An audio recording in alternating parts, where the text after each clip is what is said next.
Il y a 2 jours, 4 astronautes ont améri dans l'océan Pacifique. Et pour la première fois en plus de 50 ans, des êtres humains étaient allés sur la Lune et en étaient revenus vivants. Artemis II est terminé. La capsule se trouve sur le pont de l'USS John P. Murtaugh. Red Wiseman, Victor Glover, Christina Koch et Jeremy Hansen sont de retour à Houston pour se faire examiner par des médecins de l'aviation. Le bouclier thermique est photographié centimètre par centimètre. Et quelque part, à l'intérieur du bâtiment d'assemblage des véhicules du Centre spatial Kennedy, une autre fusée est déjà en cours d'assemblage. La NASA ne s'arrête pas pour célébrer. Ils n'en ont pas les moyens.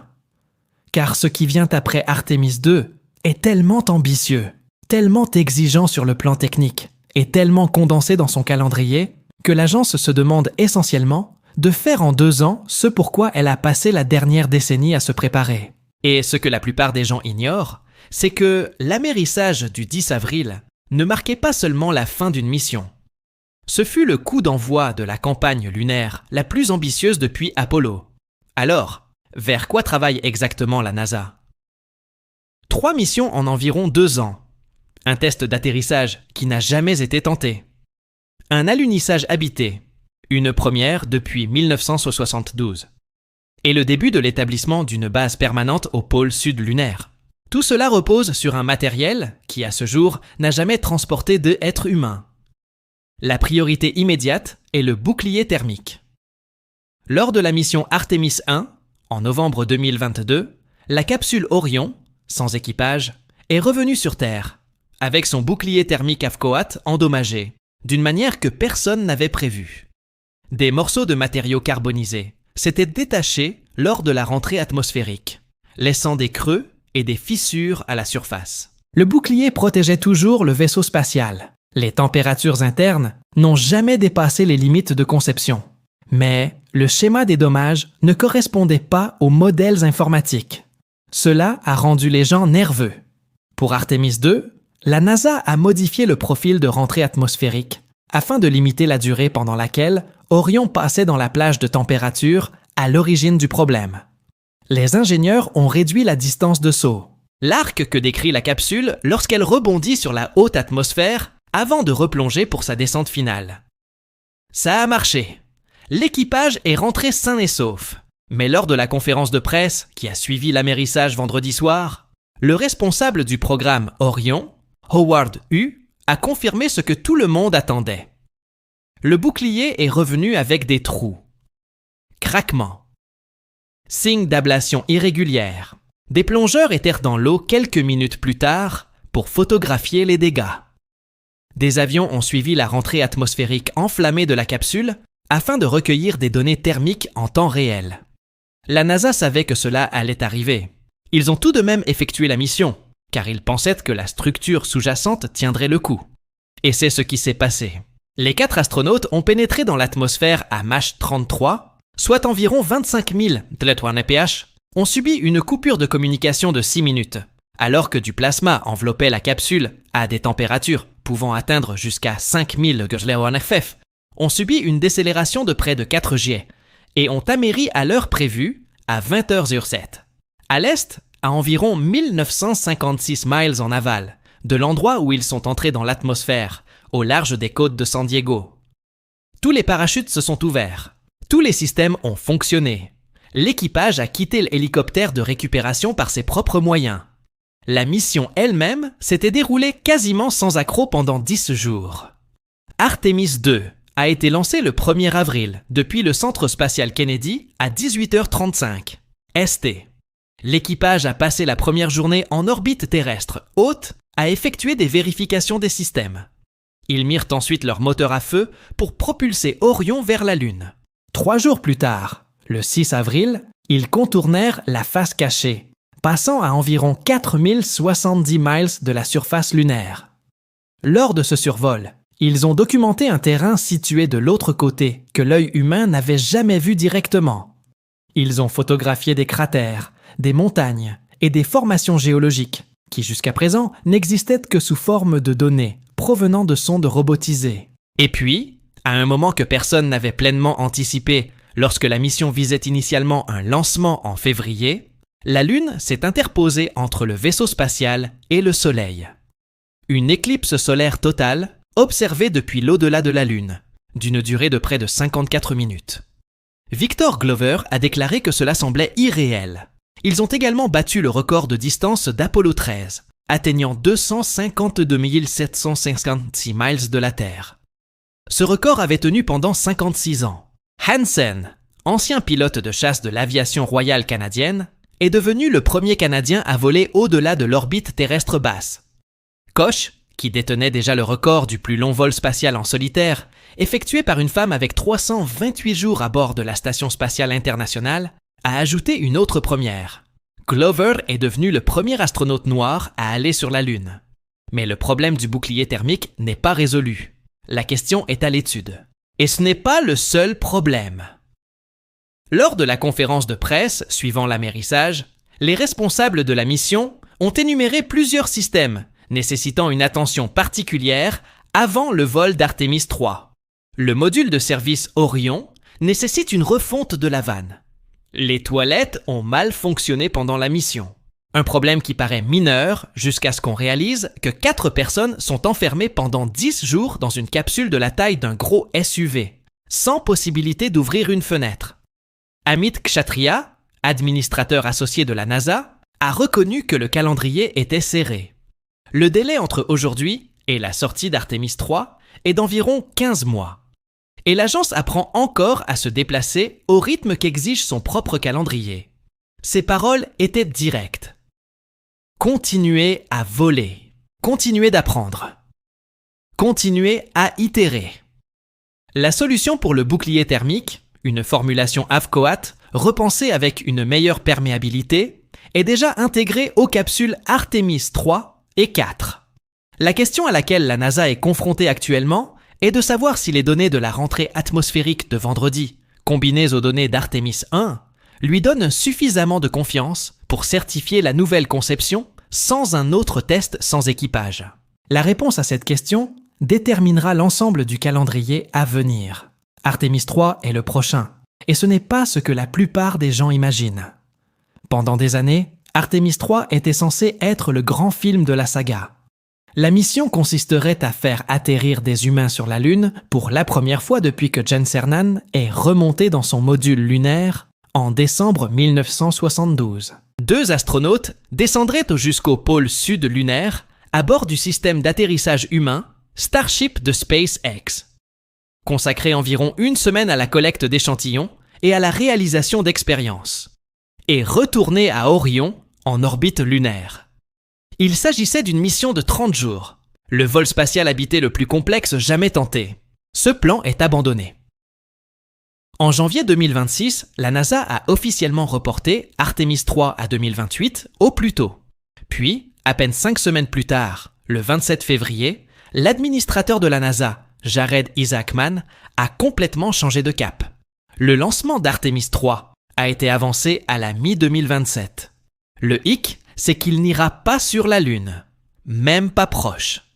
Artemis 3, quant à elle, lancera un équipage de 4 personnes à bord d'Orion grâce au Space Launch System, volera jusqu'à l'orbite terrestre basse et tentera une mission inédite avec ses véhicules. L'équipage rejoindra et s'amarrera à l'E1, voire O2, atterrisseurs lunaires commerciaux. Le Starship HLS de SpaceX et le Blue Moon de Blue Origin auront été lancés séparément par leur propre fusée. Les astronautes pénétreront physiquement dans les atterrisseurs, testeront les systèmes de propulsion, évalueront le système de survie, vérifieront les communications et, pour la première fois, essayeront les nouvelles combinaisons spatiales. Axiom Extravehicular Mobility Unit, que les futurs marcheurs lunaires porteront à la surface. Considérez cela comme la répétition générale du programme Artemis. La NASA ne cesse de faire la comparaison avec Apollo 9 en mars 1969, lorsque les astronautes Jim McDivitt et Rusty Schweickart ont fait voler le module lunaire en orbite terrestre pour la première fois, testant le rendez-vous et l'amarrage, et effectuant une sortie extravéhiculaire dans la combinaison qui allait marcher sur la Lune 4 mois plus tard. Apollo 9 n'a jamais reçu la même gloire qu'Apollo 11. Personne ne s'en souvient comme de l'épisode dramatique. Mais sans cela, Apollo 11 n'aurait pas eu lieu. Artemis 3 est cette mission. Il sert de banc d'essai pour tous les équipements qui transporteront des humains à la surface lunaire. À l'heure actuelle, la NASA n'a pas encore finalisé sa décision quant à l'amarrage à un seul atterrisseur ou aux deux, ni quant à son mode de vol, orbite terrestre basse ou orbite plus élevée simulant mieux les conditions thermiques proches de la Lune, ni quant à l'entreprise dont le véhicule sera lancé en premier. Ces décisions dépendent en partie de la rapidité avec laquelle SpaceX et Blue Origin pourront préparer et lancer leurs atterrisseurs. Le défi que relève SpaceX est colossal. Le vaisseau Starship HLS doit atteindre l'orbite, puis être ravitaillé en carburant par au moins 14 vols de ravitaillement distincts à partir d'un dépôt de propergol prépositionné que SpaceX doit également construire et remplir. Chaque vol de ravitaillement utilise un autre Starship. La logistique consistant à acheminer une telle quantité de méthane et d'oxygène liquide en orbite, à les transférer entre des véhicules qui n'ont jamais effectué de transfert de carburant orbital, avec des systèmes adaptés à l'équipage, puis à propulser l'atterrisseur entièrement chargé pour rejoindre Orion, le tout dans une fenêtre de lancement très courte, est un problème d'ingénierie qui aurait semblé impossible il y a 10 ans. C'est encore possible.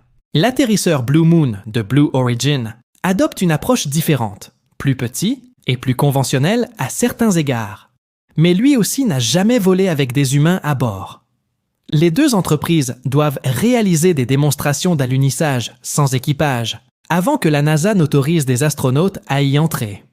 Un rapport de mars du bureau de l'inspecteur général de la NASA a noté que ces démonstrations ne seront pas pleinement représentatives des véhicules habités, ce qui signifie que la première fois que ces atterrisseurs transporteront des astronautes dans leur configuration finale pourrait être la mission réelle. Si aucune des deux entreprises n'est prête à temps, la NASA aura un problème. Artemis 3 sans atterrisseur n'est pas Artemis 3. C'est juste un autre vol d'Orion. Si le test de l'atterrisseur est concluant, tout basculera vers Artemis 4, début 2028, premier alunissage habité en 56 ans. 4 astronautes décolleront à bord du SLS et d'Orion et se rendront en orbite lunaire. Un atterrisseur commercial, soit Starship HLS, soit Blue Moon, sera déjà sur place, ayant été lancé séparément et placé sur une orbite polaire elliptique avec un point bas, à environ 62 miles au-dessus de la surface. Orion s'amarre à l'atterrisseur. 2 astronautes prennent place à l'intérieur. Ils descendent et, pour la première fois depuis le 14 décembre 1972, des bottes humaines s'enfoncent dans le régolithe lunaire.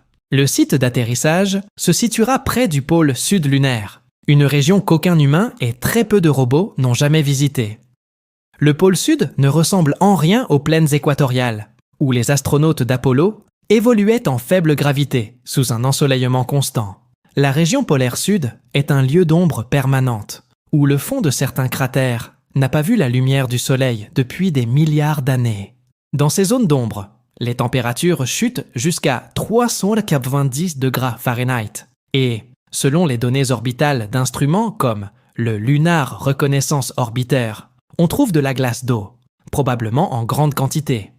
Si vous pouviez vous tenir au bord de l'un de ces cratères, plongé dans une ombre permanente, et regarder en bas, vous ne verriez rien. Noirceur absolue.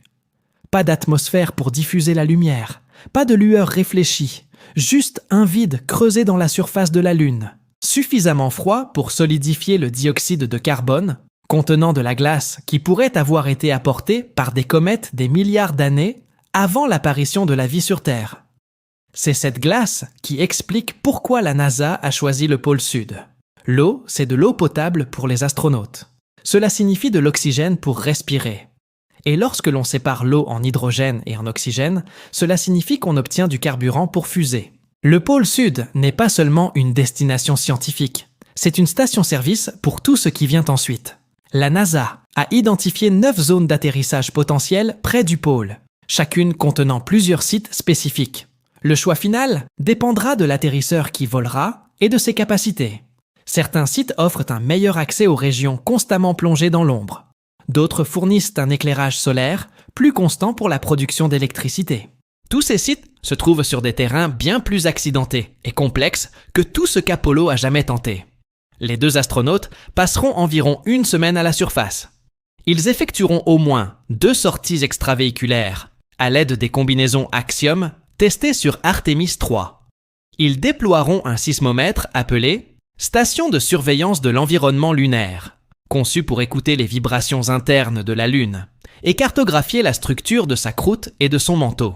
Ils prélèveront des échantillons dans une région de la Lune qui n'a jamais été touchée par l'homme. Puis ils remonteront dans l'atterrisseur, se mettront en orbite, s'amarreront à Orion et rentreront sur Terre. L'ensemble de la mission devrait durer environ 30 jours, du lancement à l'amérissage. Pour information, le séjour le plus long à la surface d'Apollo a été de 3 jours. Artemis 4 maintiendra 2 personnes sur la Lune pendant 1 semaine et 4 personnes dans l'espace lunaire pendant 1 mois. Le saut de complexité est énorme. Le choix de l'atterrisseur qui sera affecté à la mission dépendra des résultats d'Artemis 3. Si SpaceX réussit un rendez-vous et un amarrage avec le système HLS de Starship en 2027 et que son véhicule est certifié, Starship volera. Si le Blue Moon de Blue Origin est prêt et performant, Blue Moon s'envole. Si les 2 sont prêts, la NASA choisit le véhicule qui offre la meilleure marge de sécurité. La décision n'a pas été prise. Cela ne pourra être fait qu'une fois les données de test disponibles. Et ensuite, avant même que la poussière ne soit retombée sur le site d'atterrissage d'Artemis 4, la NASA souhaite y retourner. Artemis 5 est prévu pour fin 2028, quelques mois seulement après Artemis 4. C'est là que le langage change. C'est à ce moment que la NASA cesse de parler de mission et commence à parler de base. Artemis 5 sera la 2e mission habitée à atterrir. 2 astronautes descendront au pôle sud à bord de l'atterrisseur Blue Moon de Blue Origin. Ils conduiront. Pour la première fois depuis Apollo 17, les astronautes disposeront d'un rover, un nouveau véhicule tout-terrain lunaire conçu pour l'environnement du pôle sud, prépositionné à la surface par une livraison de fret préalable. Ils passeront environ 1 semaine à explorer la zone, couvrant une distance plus grande que celle parcourue par n'importe quel équipage Apollo en 3 jours avec le rover lunaire original. Mais le véritable objectif d'Artemis 5 est la construction. C'est lors de cette mission que la NASA prévoit de commencer la construction physique des infrastructures nécessaires à un avant-poste lunaire permanent. Les détails sont encore en cours de définition, mais l'architecture prévoit des systèmes de production d'énergie, des réseaux de communication et des plateformes de mobilité acheminées à la surface par des atterrisseurs robotisés dans le cadre du programme de service de charges utiles lunaires commercial de la NASA. L'équipage d'Artemis 5 sera le premier humain à interagir avec ces systèmes prédéployés, en activant l'équipement, en connectant les modules, en vérifiant que ce que les robots ont placé est bien là où il doit être et fonctionne comme prévu. L'administrateur Isaacman a qualifié cela de première phase d'un plan en 3 étapes. La première phase consiste à construire, tester et apprendre. Envoyer le matériel, le tester, identifier les pannes. La deuxième phase ajoute des infrastructures semi-habitables, des abris et des postes de travail, qui permettent d'allonger la durée de séjour des astronautes. La troisième phase consiste en une présence continue, avec des équipes se relayant tous les 6 mois dans une base opérationnelle, vivant et travaillant sur la Lune pendant des semaines ou des mois d'affilée. L'objectif de la NASA pour une présence humaine permanente est 2032. D'ici là, l'agence envisage des missions de surface de longue durée, utilisant la propulsion nucléaire, pour explorer des cratères et des régions éloignées du site d'atterrissage initial. Il prévoit d'utiliser le régolithe lunaire, ce sol poudreux qui recouvre la surface, pour imprimer en 3D des composants structurels et extraire de l'oxygène, de l'eau et des matières premières. La Lune cesse d'être une destination et devient une usine. 20 milliards de dollars sur 7 ans, des dizaines de missions, des partenaires commerciaux lançant du fret à un rythme sans précédent dans l'histoire des opérations lunaires. Un réacteur nucléaire, environ 10 000 fois moins puissant qu'une centrale électrique terrestre classique, mais suffisamment petit pour tenir dans une voiture, déployé à la surface pour maintenir l'éclairage pendant les 14 jours de nuit lunaire, lorsque les panneaux solaires sont inutiles. Isaacman a même annoncé, juste avant le lancement d'Artemis 2, que la NASA construisait un vaisseau spatial expérimental à propulsion nucléaire destinée à atteindre Mars d'ici la fin de 2028. Non pas pour atterrir, mais pour prouver que le concept de propulsion fonctionne.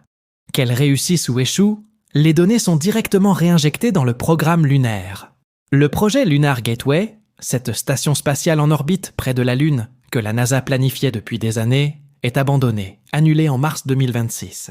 L'agence a décidé de réorienter les fonds et les compétences en ingénierie vers la base de surface à la place. Les modules et le matériel initialement conçus pour Gateway sont réutilisés. L'important, c'est la Terre, pas l'orbite.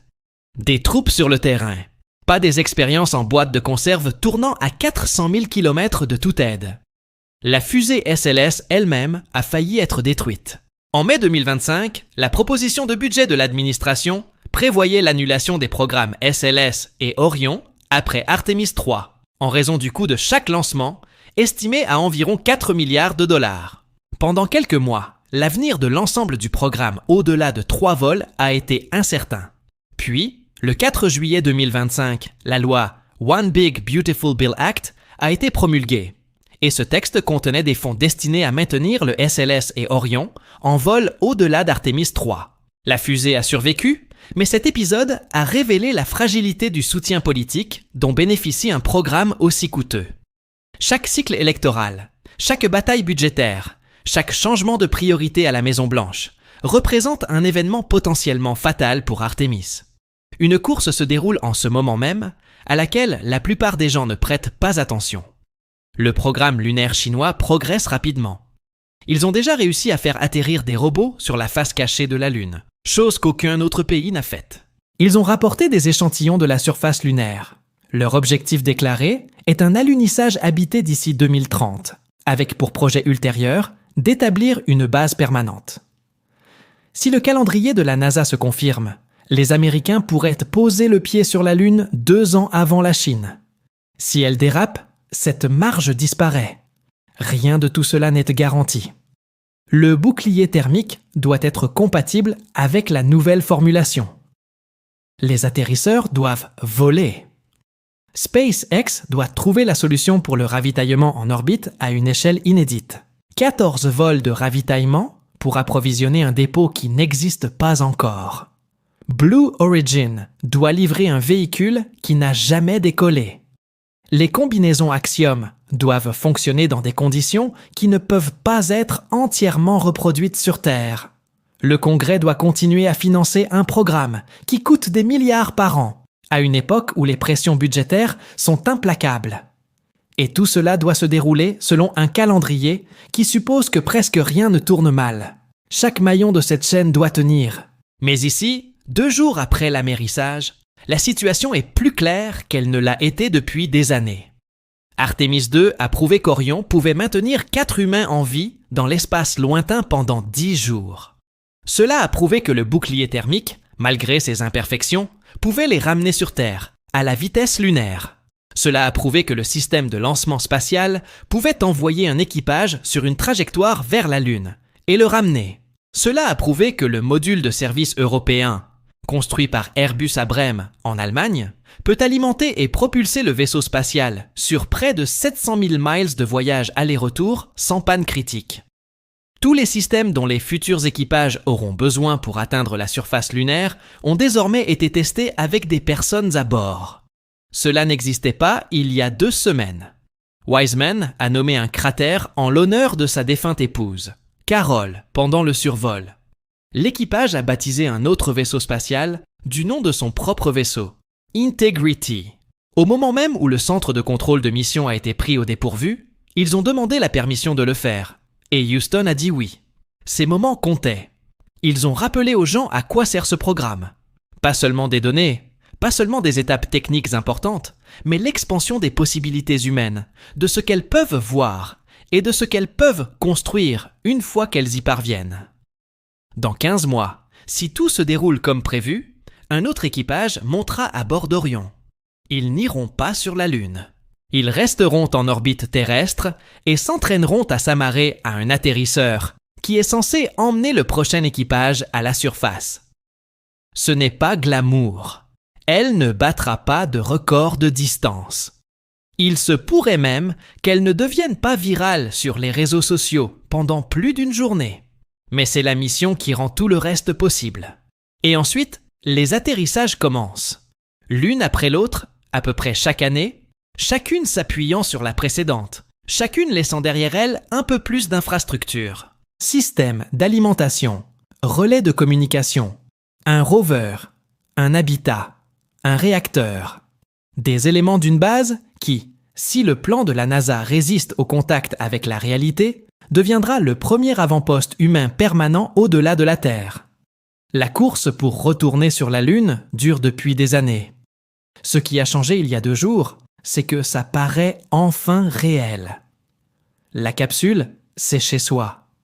L'équipage est sain et sauf. Les données sont en cours de collecte et la prochaine fusée est déjà en construction. La question n'est plus de savoir si nous pouvons retourner sur la Lune. Nous venons de prouver que nous en sommes capables. La question qui se pose maintenant est de savoir si nous pouvons rester. Merci d'avoir regardé et on se retrouve dans la prochaine vidéo.